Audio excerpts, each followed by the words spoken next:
the rich? Hell yeah, I'm rich as fuck. Climate change? That's a you problem. I'll be dead soon. Sure, school shootings are sad, but I haven't been in a school for 50 years. I can't keep track of which lives matter.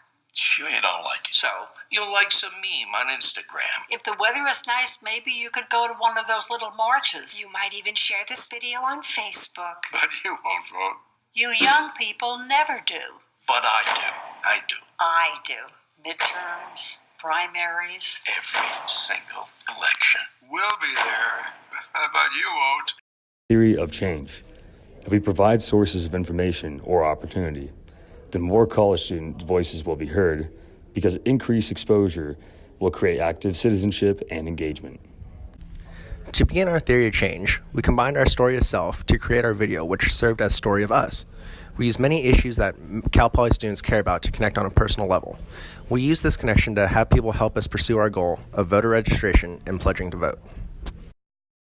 Our timeline began with us planning what we wanted to accomplish this quarter and working out the logistics. Our kickoff was the creation of our story of us to present to classes and send in our multiple group me's we're all involved in. Our first peak was when Eric presented the voter information video and had club members pledge to vote. The second peak was when Nick and Chris got the opportunity to present in front of a class. Our mountaintop goal for the quarter was to get increased student turnout this midterm through the pledge to vote. And I'm proud to be an American, where at least I know I'm free. And I won't forget the men who died, who gave that.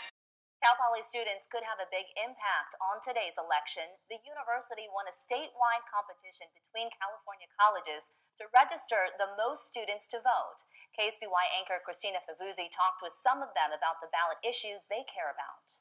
They're turning out in droves to make their young voices heard, winning the Secretary of State's ballot bowl by signing up 3,178 students to vote. It's really cool knowing that we were able to have such a big difference in this community itself. And their civic duty is having a ripple effect on one another. I've heard a lot of you're voting too, I gotta go do it, gotta go drop off my ballot. We were able to get around 60 students to pledge that they would vote on Election Day.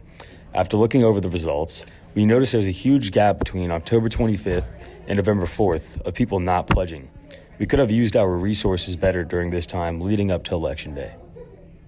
Another roadblock that we faced was the fact that we didn't start emailing teachers early enough. Most responded by saying that they admired our efforts, however, were not willing to give up their class time.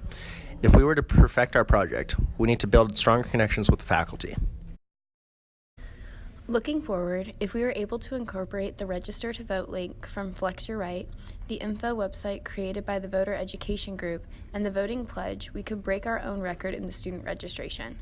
What does the future look like? By 2020, we should have every Cal Poly student registered, and through the voting pledge, have every student show up at the next party at the polls.